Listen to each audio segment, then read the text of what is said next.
আজকে তার জন্য আমি কালকে সারা রাত ঘুমাতে পারি না।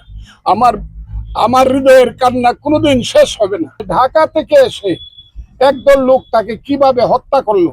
আমি বলছি, সেই জাহাঙ্গীর সর্বক্ষণ মৃত্যুর পূর্ব মুহূর্ত পর্যন্ত দলের কাজ করত, আমার সঙ্গে কাজ করত। সে আমার সন্তানের মতো ছিল।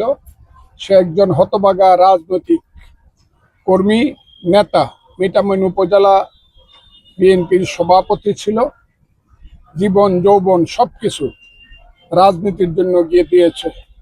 গত 15 বছর হাসিনা স্বৈরাচারী সরকার এবং এলাকার সেই ফ্যাসিস্ট আব্দুল হামিদ শক্তির বিরুদ্ধে সে টোটাল ফাইট করে গিয়েছে। একদিনের জন্য মাথা নত করে নাই। সেই জাহাঙ্গীর, যে জাহাঙ্গীর অনেকেই চলে গিয়েছিল, কিন্তু মিঠামইন সদরে থেকেও সে মাথা উঁচু করে শহীদ জিয়ার রাজনীতি, তারিক জিয়ার নেতৃত্ব, খালেদা জিয়ার নেতৃত্বকে মেনে রাজনীতি করেছে।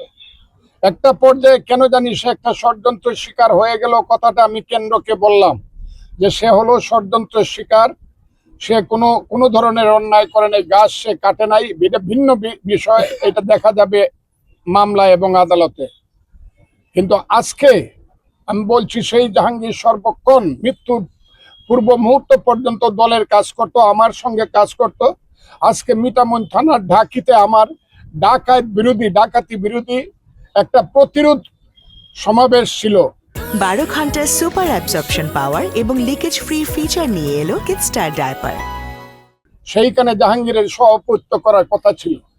সেই অবস্থায় আমিও আজকে মিঠামইনে যাওয়ার কথা ছিল, ঢাকিতে, কিন্তু আল্লাহ তাকে নিয়ে গেছে ষড়যন্ত্র করে। আমি ভাবতেই পারি না, এটা আমার ভাবনার অধিক, যে কিভাবে হাওর অঞ্চলের মতো একটা শান্ত এলাকাতে, একটা নির্জন নিভৃত এলাকায়, যে হাওর অঞ্চলকে বলা হয় শান্তি নেই, সেইখানে ঢাকা থেকে এসে একদল লোক তাকে কিভাবে হত্যা করলো। যদিও আজকে আমি শান্ত মনে বলবো না, আমি আমার অশান্ত মনেই বলছি।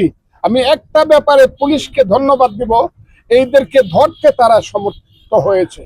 এখন তাদের পুলিশ এবং আসামি বা অপরাধীদের বক্তব্য এবং তাদের কর্মকাণ্ড এবং তাদের ইনভেস্টিগেশনের মাধ্যমে বোঝা যাবে কারা হত্যা করেছে, কারা হত্যার পিছনে ছিল, কারা হত্যাকাণ্ডে মদদ দিয়েছে।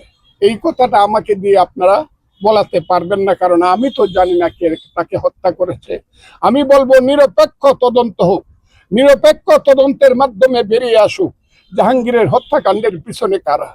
তবে একটা কথা আমি বলতে চাই আপনাকে, যত রাষ্ট্রপতি বলেন, ভগ্নিপতি বলেন, অমুক তমুক যাই বলেন, জাহাঙ্গীরের মতো একটা ছেলে মিঠামইনে আর জন্মগ্রহণ করবে বলে আমার মনে হয় না। তার মতো একটা সাহস আছে। আজকে তার জন্য আমি কালকে সারা রাত ঘুমাতে পারি না। আমার হৃদয়ের কান্না কোনোদিন শেষ হবে না। তারপরে আমি বলতে চাই দেশের মানুষের কাছে, আমার দলের কাছে আমি বলতে চাই, আপনারা জিনিসটা ভালো করে লক্ষ্য করুক, যাতে জাহাঙ্গীরের এই নির্মম এবং নিষ্ঠুর এবং এই চক্রান্তমূলক এবং ষড়যন্ত্রমূলক হত্যাকাণ্ডের বিচার হয়। যারা এর পিছনে আছে তাদেরকেই ধরেন, এটাই হলো আমার কথা। আপনাদেরকে অসংখ্য ধন্যবাদ।